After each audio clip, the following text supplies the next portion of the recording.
Bonjour à tous et bienvenue sur KDI Vox.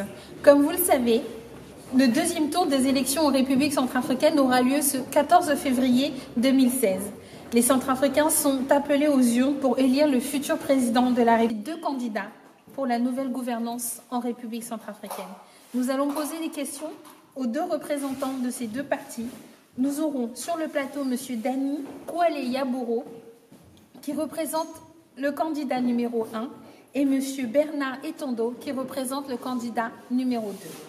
Nous allons leur poser les questions que vous vous posez pour savoir lequel des deux répondra aux besoins du peuple centrafricain au mieux. Donc restez connectés et au rendez-vous sur le plateau. Enchantée. C'est réciproque. Merci.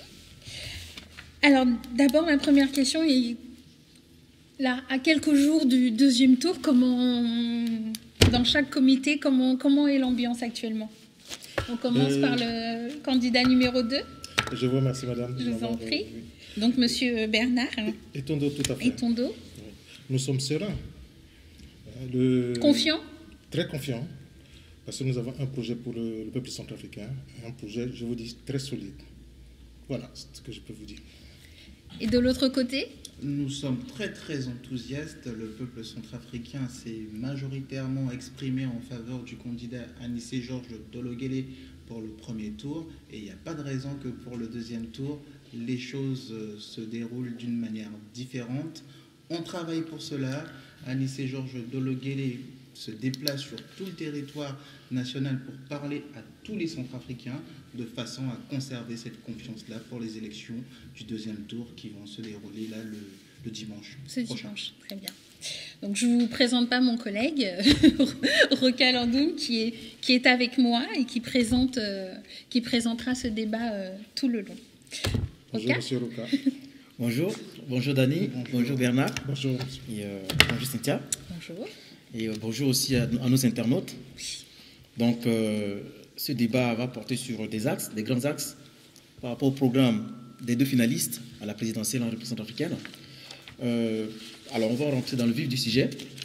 J'ai envie de savoir qu'est-ce que vous avez prévu, qu'est-ce que vos candidats... je vais commencer par Dani, sur la justice et l'impunité. En Centrafrique, on a parlé de la Cour pénale spéciale. Oui. Quelles seront les mesures dont votre candidat entend prendre concrètement et dans quel délai pour que cette Cour soit à même de commencer son travail de poursuite et de répression des criminels?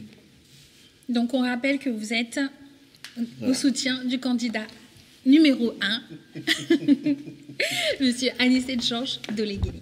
Mais monsieur Landoum, je vous remercie d'avoir abordé cet axe qui porte sur la justice, surtout que nous sommes un pays post-conflit. Il y a eu des crimes contre l'humanité qui se sont déroulés dans la récente crise de 2013. On ne peut pas parler de réconciliation sans la justice aujourd'hui.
Territoire centrafricain. Quelles seront les mesures que votre candidat, si jamais il est élu demain, les premières mesures qu'il va prendre par rapport à cette justice? Déjà, il y a un tribunal spécial qui a été créé. Nous allons concrètement accompagner à l'efficacité. Est-ce que vous avez un délai? Au bout de combien de temps?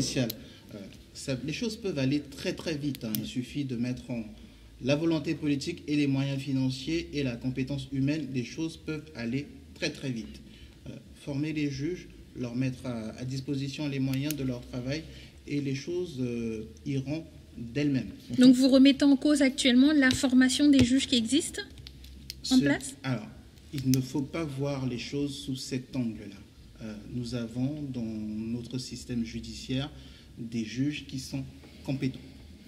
Je ne dis pas que c'est tout le système judiciaire qui aujourd'hui ne fait pas son travail. Je dis qu'aujourd'hui, ce système judiciaire mériterait à être est perfectible. Permettez-moi, Cynthia, j'ai envie de demander à M. Kwale et à Boro, dites-nous, est-ce que vous avez les moyens, vous avez vos moyens, les moyens politiques nécessaires pour former ces juges, pour restaurer la justice en République centrafricaine, y compris la Cour pénale spéciale.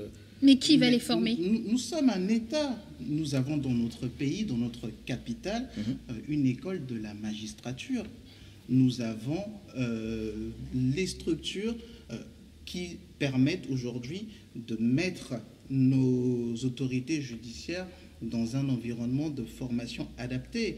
Nous pouvons les envoyer à l'extérieur pour suivre des formations dans le cadre de la coopération bilatérale ou multilatérale. Les moyens, nous pouvons les avoir. Quels sont ces moyens? Nous sommes un État, comme je vous l'ai dit, qui a des recettes et qui, au-delà des recettes que cet État peut générer, peut user simplement des relations bilatérales pour former nos juges. Juste une chose, moi j'ai envie de savoir, par rapport à la question de moyens, concrètement, comment allez-vous faire? Je vais entendre par là l'assistance juridique, le traitement social des victimes, la psychologie.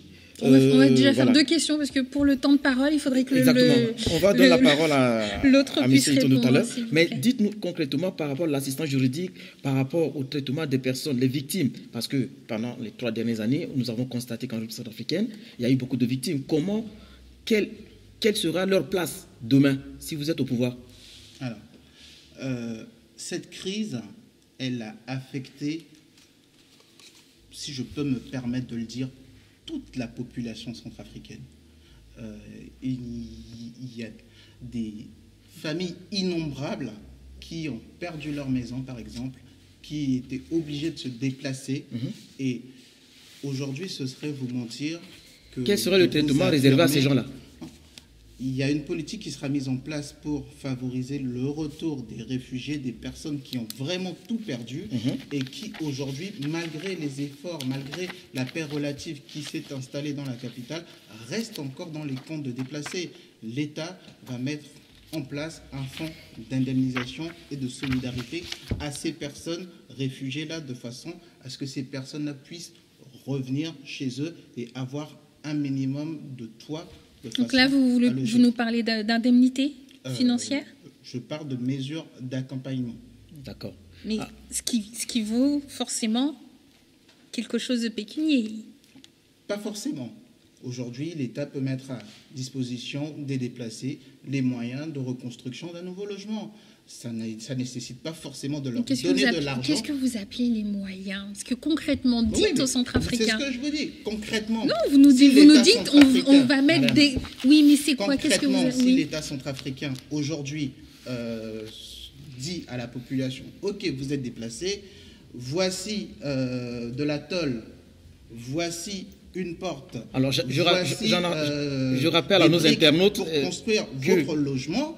Ce n'est pas forcément leur donner de l'argent. Pour ces personnes, ce sont des moyens qu'on leur met à disposition pour que, avec l'aide de l'État, ces personnes puissent se construire, par exemple, un nouveau logement. Il y a aujourd'hui, est-ce que vous savez combien de déplacés aujourd'hui, combien de Centrafricains qui sont à l'extérieur du pays exactement, M. Kwale? Il y a environ 700 à 800 000 Centrafricains exactement, 465 168 depuis le mois d'octobre 2015. Internes ou externes? Externes. Ceux qui sont, par exemple, au Cameroun, sont au nombre de 260. Déplacés internes et externes. Voilà. Parce que vous n'oubliez pas qu'il y a des gens qui vivent dans la capitale et qui sont déplacés. Tout à fait. Est-ce que j'aimerais bien que M. Bernard puisse répondre à son tour sur la question de la justice? Je Que vous remercie. pense Tout le à fait. camp adverse?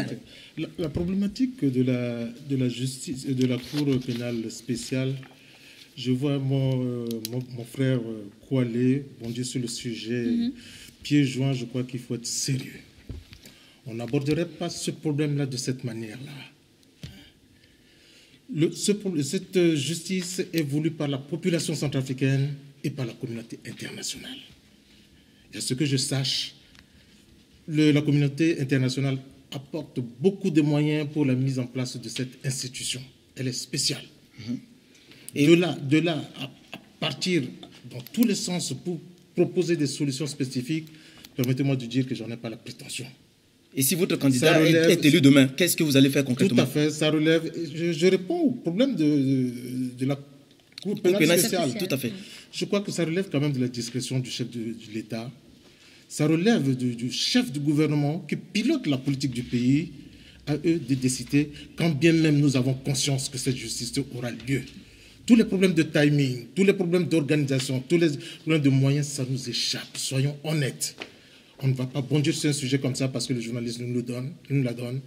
Autant être sérieux. Cela dit, je vous rassure que le professeur Touadéra a une politique de la réforme administrative qui intègre le secteur de la justice et ce qu'on appelle la décentralisation effective. On résout le problème à la base et de manière définitive. Et par rapport à l'impunité, qu'est-ce que le professeur a prévu? Il va de soi, vous connaissez la rigueur du professeur Touadéra. Il a même dit, je le cite, nous sommes tous justifiables. Quand un journaliste lui a posé la question du président Bouzizi, nous sommes tous justifiables. C'est suffisamment grand pour dire que personne n'échappera à la justice centrafricaine parce que le pays est tombé bas. Le peuple centrafricain a beaucoup souffert. Jamais l'histoire de la République centrafricaine n'a été marquée d'un tel événement. Voilà le sujet, voilà la réponse que je peux donner. Maintenant, là, on parle des coupables, mais parlons des victimes. Il va de soi, beaucoup de solutions peuvent être apportées. Si vous voulez des mesures sociales, nous commençons déjà de marcher par un soutien psychologique. C'est très intéressant, c'est très important. Vous vous imaginez des enfants, nos petits-enfants, qui ont vécu ce que nous-mêmes, nous n'avons pas vu. Rien que ça suffit. Alors pour ce qui est du reste, ça relève du marché de la stratégie de chaque candidat qui aura à prendre à bras le corps tous ces problèmes-là. Donc vous êtes en train de nous dire que votre candidat a l'intention de créer des cellules qui pourront aider psychologiquement les On ne peut pas ne pas poser cette problématique-là. D'abord l'homme, en plus les structures qui peuvent les accompagner. Voilà la ligne qu'on peut raisonnablement poser comme un axe de solution à tout ce problème-là. On ne peut pas échapper à la justice, je vous le dis, et les mesures d'accompagnement suivront, à commencer par une solution psychologique. Voilà. Très bien. Merci beaucoup. Merci. Je vous laisse rebondir. Vous aviez une autre question pour monsieur... J'ai une autre question. Je vais rester avec monsieur Itondo. Oui. Alors, là, on a parlé de la justice. On va aborder un autre point. Oui. Qui est la gouvernance. Mettre en place la haute autorité, c'était le projet de la Constitution du 13 décembre 2015. Oui. Où est-ce que vous en êtes aujourd'hui? Qu'est-ce que votre candidat en pense? Ce sont des textes de la République. On ne peut pas y échapper. Laissez le temps au gouvernement de penser l'action. Je viens de vous le dire, il y a la réforme de l'État. C'est une véritable décentralisation. Et si vous me permettez, je peux m'épancher un peu là-dessus. Allez-y. Cette décentralisation effective n'est pas la décentralisation, régionalisation de M. Dologuélé. C'est une confusion du genre. Comment on peut décentraliser en régionalisant? C'est encore une centralisation. Comme définit le rôle de cette régionalisation, alors qu'à l'opposé, le professeur Touadéra pose la problématique de la décentralisation effective. Ça veut dire quoi? C'est un transfert de compétences et de pouvoirs aux collectivités territoriales. Et ces collectivités territoriales, nous les connaissons. Ce sont les préfets, les sous-préfets, les maires et les chefs du village.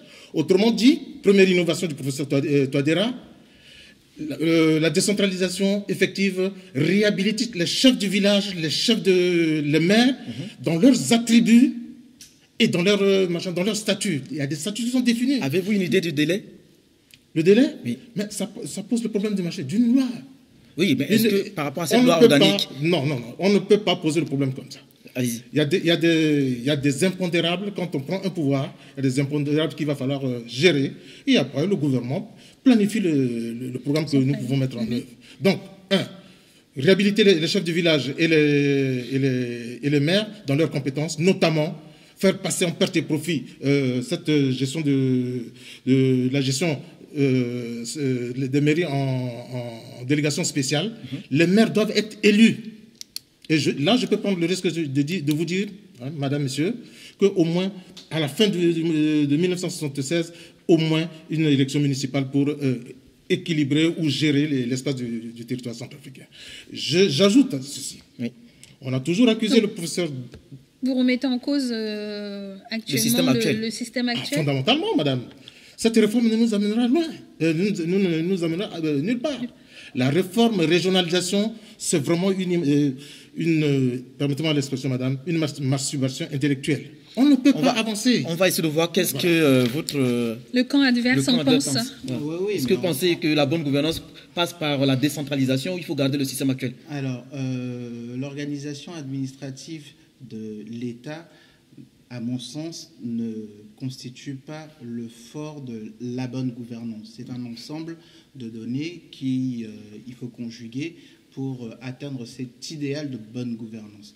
Je m'étonne que M. Etondo nous fasse des discours sur la déconcentration de l'État. Je parle de la décentralisation. Ça n'a rien à voir avec la décentralisation. Et j'insiste sur le machin et je persiste. Il s'agit de la décentralisation, M. Koualé. On reviendra dessus. De la gestion administrative de l'État centrafricain. En ce qui concerne la mise en place de l'autorité chargée de la bonne gouvernance, M. Anissé Georges Dologuele et son parti l'Union pour le renouveau centrafricain n'a pas attendu la Constitution. Nous l'avons prévu dans notre projet de société. La Constitution a été adoptée le 13 décembre 2015. Oui. Nous l'avons pensé depuis le départ dans notre projet de société. Alors, vous l'avez pensé dans votre projet. Est-ce que vous pensez que cette haute autorité doit être indépendante des autres entités ou comment elle doit fonctionner d'après le projet que vous avez? C'est une autorité à laquelle il faut donner absolument tous les pouvoirs de façon à donc elle doit être indépendante. De façon, oui, autonome. Et indépendante. C'est-à-dire que nous allons mettre en place des contrats de performance avec cette autorité-là de façon à ce qu'elle puisse concrètement fournir des résultats. Donc, elle ne dépendra pas, je vous le dis par là, elle ne dépendra pas du pouvoir législatif ni exécutif. Non, c'est une structure qui sera autonome. Qu'est-ce que vous appelez des contrats de performance? Aujourd'hui, je suis curieuse. On va mettre en place cette structure. Les responsables de ces structures auront des objectifs à atteindre. Au bout de combien de temps? Ce sera défini de commun accord avec les autorités qui seront mises en place. Et tout ça, vous conviendrez avec moi que ça passera par l'Assemblée nationale. Ce n'est pas parce que nous sommes au pouvoir que nous allons faire les choses sans passer par la voix du peuple, par l'approbation des députés de la République. Donc, tout ce contour-là qui consiste à définir les délais, les objectifs à atteindre et les moyens, parce qu'il ne suffit pas de dire aux gens, voilà, vous avez tels objectifs, mais voici aussi les moyens qui vont avec les objectifs qu'on vous donne. Donc tout cela sera défini de commun accord dans un consensus avec l'Assemblée nationale et puis les personnes qui auront la charge de cette autorité chargée de la bonne gouvernance. Permettez-moi de vous dire, madame. Je vous en prie. Permettez-moi de vous dire. Franchement, M. Dologuele et ses états-majors ont cette facilité à aller dans le général. C'est vrai, vous me dites que la décentralisation, ça n'a pas été quelque chose ou ce n'est pas quelque chose. On parle de bonne gouvernance, monsieur. Mais attendez, j'y vais, parce que là, je descends, je fais un système d'entonnoir. La décentralisation, pour moi, permettez-moi. Mais je vous écoute, monsieur voilà. Etondo. Prenons le cas du trésor public. Nous décentralisons à ce niveau. Ça veut dire quoi? Écoutez. Permettez-lui de finir sa pensée, s'il vous plaît. Nous éclatons. Je vais lui permettre de finir, mais je voulais juste ajouter que nous avons quand même une loi sur la décentralisation qui suffira d'appliquer. Non. Aujourd'hui, les choses non, elle n'est pas efficace, monsieur. Permettez-moi de finir ma pensée. Cette décentralisation, je persiste, c'est une décentralisation, régionalisation qui n'est pas efficace. Et je peux rentrer dans les détails au niveau des définitions de profil de poste et j'aimerais bien comment vous allez vous en sortir. Soit, je laisse de côté. Prenons le cas de la décentralisation de celui du Trésor. Nous éclatons le Trésor public centrafricain au niveau des chefs-lieux de préfecture. Nous installons au niveau des sous-préfectures des agences du Trésor public. Quand je dis agences, c'est une responsabilité. À partir de là, il va falloir revoir ce qu'il faut faire au niveau de cette institution. Grande institution qui pose un problème de fongibilité asymétrique. C'est cet argent qui sort, par exemple, à travers le bon de caisse et autres, qui tue le pays. On n'a pas besoin. Donc vous êtes pour une autonomie complète de cette autorité. Permettez-moi, j'explique d'abord le système, oui, et on va rentrer dans le fonctionnement. Donc, le problème, c'est quoi? Le Trésor public doit être renforcé au niveau de son staff. Nous pensons à ce stade-là qu'un audit interne suivra directement la direction du Trésor national et préfectoral. Nous penserons installer une direction des titres publics parce que nous ouvrons au marché de capitaux qui est possible dans ce cadre-là, dans le système du CEMAC. Vous comprenez avec moi? Nous créerons une autre direction des entreprises parce que nous croyons à la valeur créée de l'entreprise. À partir de ce moment, pourquoi garder un comité, et ça c'est vraiment la découverte de M. Dologuélé, un comité de trésorerie dont il se vante, mais qui est la fumée. La rigueur, la gestion n'a pas besoin de tout ça. Nous sommes des spécialistes, des organes de ceci, des organes de cela, mais regardons le système en face, qu'est-ce qui ne marche pas? L'audit interne, au niveau de la direction, permet de gérer les opérations journalières des fondés du pouvoir du Trésor. Est-ce que vous êtes d'accord avec... Est-ce que ce n'est pas une efficacité? Un tableau de bord qui... Permettez-moi de terminer ma pensée. Les trois directeurs de fondés du pouvoir du Trésor qui auront arrêté un tableau de bord pour que l'audit interne puisse puisse vérifier si toutes les recettes et les dépenses de la journée sont en ligne budgétaire que a été votée par l'Assemblée nationale. Point à la ligne. Et vous pensez qu'aucune gouvernance jusqu'ici en République centrafricaine n'a fait ça? J'attends que M. Koualé me le dise. Donc, M. Koualé, vous avez la parole. On lui pose la question, il doit répondre. Ben oui, parce que moi, je n'en vois pas. M. Koualé, c'est une manière de dire que moi, je n'en vois pas. Voilà, c'est le nom du dit. Voilà. Ok. Alors, Cynthia? Je laisse la parole. Monsieur Etondo, c'est dommage que toutes les idées que vous venez développer ici ne soient pas écrites dans le projet de société de M. Touadéra. Alors, je ne sais pas si vous avez fait un autre projet pour le proposer au peuple centrafricain, mais je ne sais pas vraiment d'où vous sortez ces idées-là. Moi, j'ai pris le temps de lire le projet de société de M. Touadéra, et nulle part il est écrit toutes les bonnes idées que vous êtes allés fouiller pour venir sortir au peuple centrafricain à 3-4 jours des élections du deuxième tour. Comment est-ce que le peuple centrafricain peut juger, peut vous faire confiance sur la base des idées qu'un représentant d'un comité de soutien vient nous sortir comme ça à 3 jours des élections du deuxième tour? Ça ne fait pas du tout sérieux. Je suis désolé, monsieur Koualé. Si vous me permettez de finir, comme je l'ai fait dans votre cas, nous sommes venus, la question a été posée sur la bonne gouvernance. Parler de décentralisation du trésor public. De vous dire à mon interlocuteur que voilà la bonne gestion de M. Dologuélé qui pense que, je vous le cite, puisque vous le dites, hein, autrement dit, si on continue à gérer nos maires par délégation spéciale, ce serait efficace. Cela étant, je réponds, il m'a dit que je suis allé chercher ces solutions de décentralisation et de gestion de gouvernance, parce que gestion de gouvernance ne signifie pas création des institutions. Je dis ces idées que vous avez. Oui, attendez, je réponds. Je réponds maintenant. De société de M. Touadéra. Oui, mais je réponds à votre question. S'il vous plaît. Le malheur, c'est que quand vous passez votre temps à tweeter ou à faire, vous ne faites pas le travail d'entre deux tours. Depuis que nous avons allié le professeur Touadéra, nous nous sommes constitués en commission pour faire la synthèse de nos projets. Il y a un dossier à la disposition du peuple centrafricain. Non, le peuple centrafricain, nous en débattons, M. Koualé. Vous avez la latitude d'aller... De toutes les façons, nous avons suffisamment débattu. Hein, et je crois que vous avez beaucoup de questions, à quelques minutes. Oui. Donc, je reviens. Des travaux en commission, nous avons fait la synthèse de deux projets, s'il vous plaît. La décentralisation, on était d'accord. Hein. rapprocher l'administration du peuple, ça c'est Touadéra qui le dit dans son projet. Je voulais parler de la démocratie participative. Tout à fait, effectivement. Une petite précision, je vous en prie. Je ne peux pas comprendre. Nous sommes à 3 jours du deuxième tour des élections. Et alors? C'est-à-dire que lors du premier tour, les Centrafricains se sont engagés derrière les candidats sur la base de leur projet de société. Oui, on est d'accord. Je ne peux pas comprendre qu'aujourd'hui, le représentant de M. Touadéra vienne nous sortir que non, ce n'est pas... Elle a bien eu lieu, si j'ai bien compris. Tout à fait. Donc, il ne dit pas que il y a le projet. Oui. Hein, j'ai bien compris. Votre projet a existé, elle est là, elle est bien présente, et que vous avez, par-dessus ça, rajouté une synthèse qui a été faite il y a combien de temps avant ce deuxième tour? La question que M.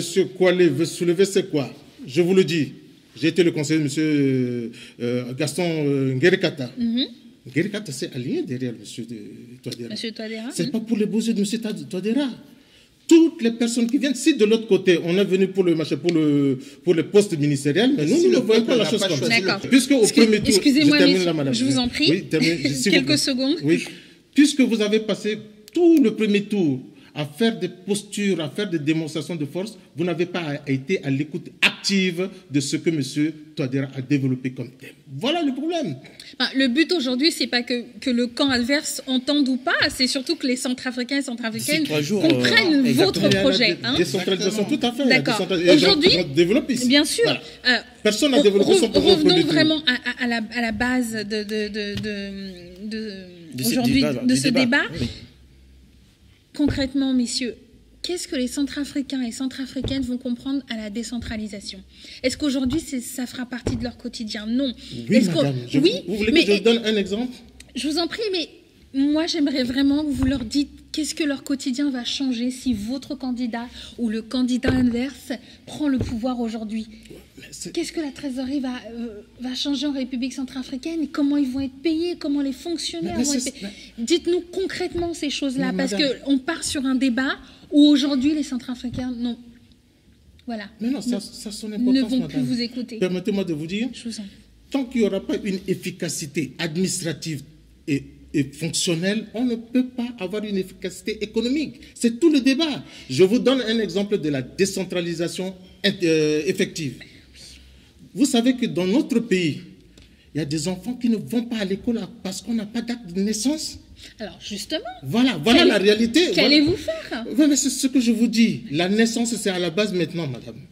Dites-nous. Dès qu'il y a naissance, c'est le chef du village qui s'en occupe, avec transcription dans un registre du village et transmission à qui de droit, c'est-à-dire le maire et la préfecture. Voilà un exemple concret de ce que c'est que la décentralisation, et c'est faire une partie des attributions du chef du village, du maire et de la préfecture. Rien que ça. D'accord. Là, on peut avoir la réponse du côté inverse, on a parlé de la s'il vous plaît. naissance d'un enfant. Rien que ça. Allons aux choses. Il y a des exemples. Hein. Oui. Allons aux choses sérieuses maintenant.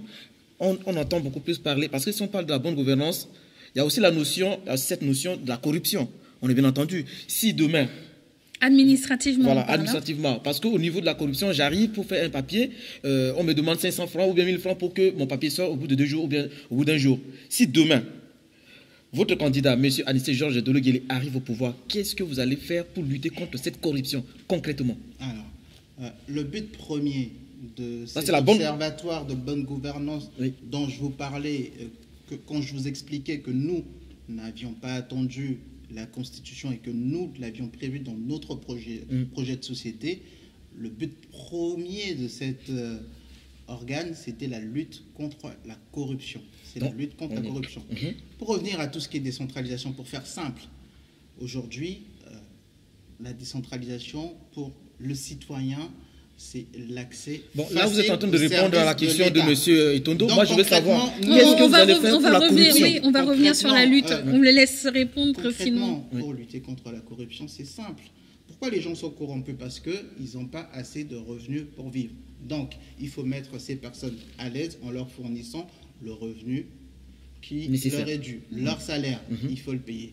Une fois qu'ils ont reçu leur salaire, il y a aussi un suivi, un contrôle qu'il faut faire. Aujourd'hui, le citoyen Donc centrafricain... là, vous nous dites que M. Anissé Georges Déléguélé, nous, voilà, par votre, bien sûr, billet, nous confirme qu'il payera tous ces fonctionnaires aujourd'hui, régulièrement, tous les mois, Madame Demafout, et qu'il n'y aura plus en Centrafrique des problèmes d'arriérés.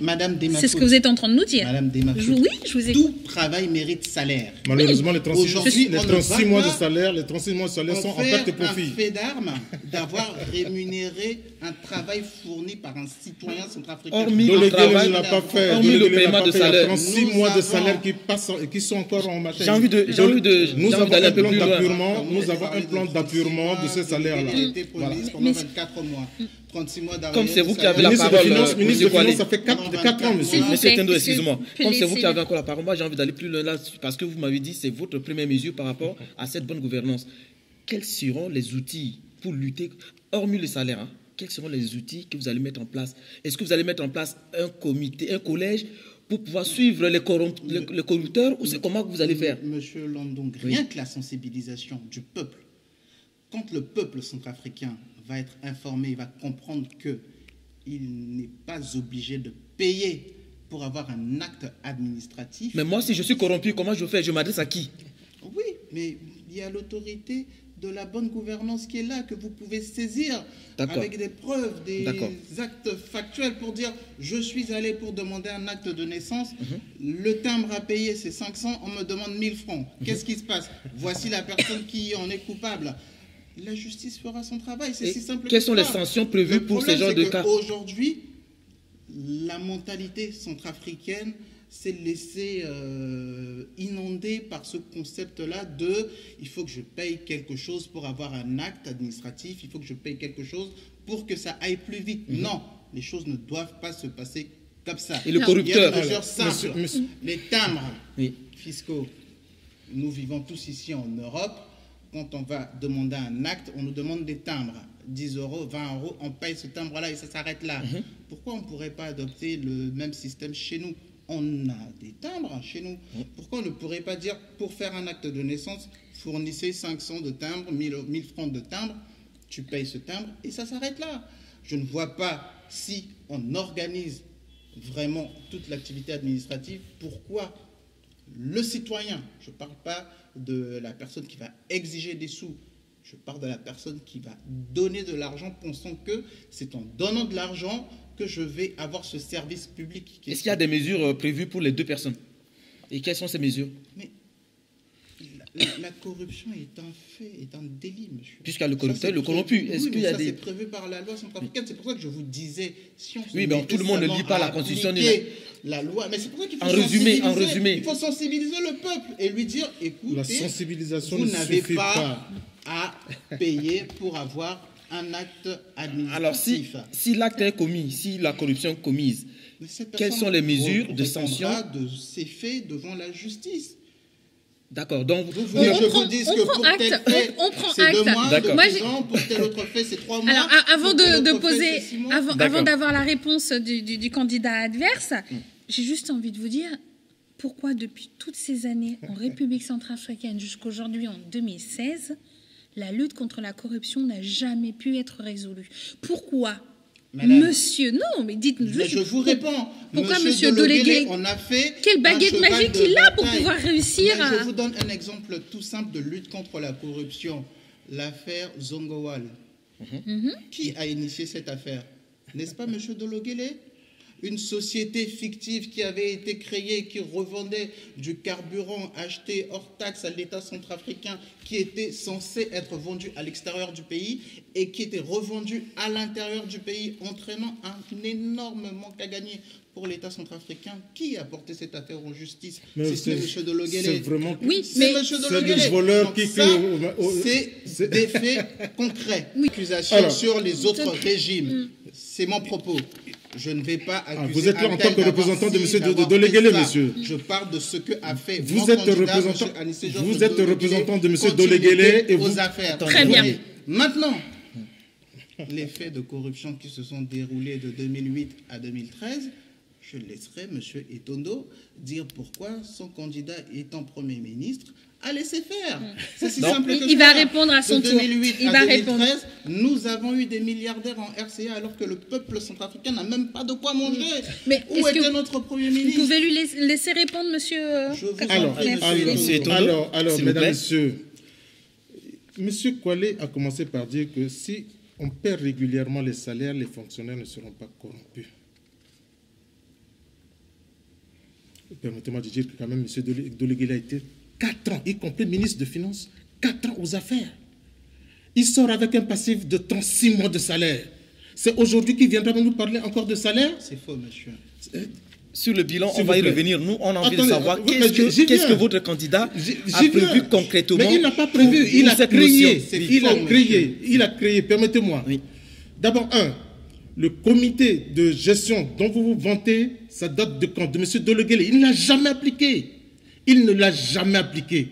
La mise en œuvre, permettez-moi, monsieur, de vous le dire, il répond. La mise en œuvre de ce comité, qui est une initiative de Fonds monétaire international, c'est le professeur Touadéra qui a mis en place, et il a installé, je vous le dis, les textes sont là, et c'est le professeur Touadéra qui a mis en place, Dologuélé n'a jamais levé un petit doigt pour mettre en place ce comité de gestion. Deuxièmement, nous souhaitons, je vous laisse Oui. répondre. Ce que nous souhaitons vraiment savoir, c'est ce que votre candidat souhaite. Je réponds déjà. Merci de ne pas forcément attaquer le camp adverse. Du point de vue de la corruption, mais il sait très bien qu'il y a une commission de lutte contre la corruption dont le professeur Touadéra, Premier ministre, a été le président. Tout le monde sait. De là maintenant, on peut gérer les fonds spéciaux, ça relève d'une autre discrétion. Qu'on ne vienne pas nous dire qu'il va falloir interdire à Bozizé, à un président, de jouir de ce fonds spéciaux. Ça, c'est un autre débat. Donc, la lutte, oui, mais c'est ce que je dis. Qu'est-ce que vous allez faire, mettre en place? Permettez-moi, madame, je réponds déjà au présent. Donc, il a créé une commission dont il est le président pour ce qui est de la lutte contre la corruption. Au niveau, par exemple, des services publics, c'est simple. Dites-nous. La décentralisation, je reviens encore parce que c'est fondamental, permet de généraliser la bancarisation du peuple centrafricain dès la naissance. Il va sauter encore, il va sourire, mais ce sont des mécanismes qui sont dans les papiers. Je vous dis, à la naissance, permettez-lui de répondre. Je vous explique le mécanisme, parce que c'est difficile aux états-majors de Dologuélé de comprendre. Dologuélé a été un collègue à l'université. Ça vous dit que voilà, le mécanisme comment? À la naissance, le maire, et là encore, il va encore sauter, ouvrira un compte. Donnez-nous les éléments, s'il vous plaît. Voilà, le maire ouvrira un compte au nouveau-né en apportant et les parents en apportant. Voilà, au moins au niveau de la naissance. Pour le mécanisme. Le maire va ouvrir un compte bancaire au nouveau-né. S'il vous plaît. C'est ce que nous concevons, monsieur. C'est ce que nous concevons. Ce sont les administrés. Écoutez-moi. Il va développer, il développe. Laissez-moi développer. Le maire va ouvrir un nouveau compte. Tout à fait. Et ça, c'est inscrit dans l'opération Patacor. Voilà, je peux décliner ça à longueur de journée. L'opération Patacor. Ceci n'est pas inscrit dans le projet de M. Touadéra. Vous revenez à ce sujet, monsieur. Il va falloir quoi? S'il vous plaît, est-ce que vous pouvez, s'il vous plaît, développez votre idée, s'il vous plaît. Merci. Donc, ouverture à la naissance. Oui. Et à partir de là, ceux qui sont à l'école maternelle, ils auront une ouverture normale parce qu'ils sont inscrits. Et ça, c'est l'histoire des parents, parce que la mairie ne peut pas contribuer à cette ouverture-là. C'est un symbole de bienvenue dans la communauté quand l'enfant est né. Au sein de quelle banque? S'il vous plaît. Si ce n'est que ça, on reviendra sur le sujet des banques. Donc, à partir de là, tous les salariés dont nous avons conçu les bulletins de paie seront bancarisés, y compris le secteur privé, le secteur informel. Nous avons 3 modèles de bulletins de salaire validés par les commissions qui ont travaillé pendant la période. Ce sont des choses qui existent, madame. Du jour au lendemain, on est en train de travailler les procédures de mise en œuvre de ces choses. Voilà ce genre de travail qui est prêt pour la gouvernance du professeur. Voilà. D'accord. Oui, donc en fait, moi j'ai juste envie de rebondir là-dessus. Donc vous pensez que la bancarisation peut améliorer cette lutte. Oui. Deuxièmement, au niveau de la gestion de l'administration centrafricaine, il est question de faire quoi? De sortir des listes dans chaque ministère et dans chaque service public, 2 listes.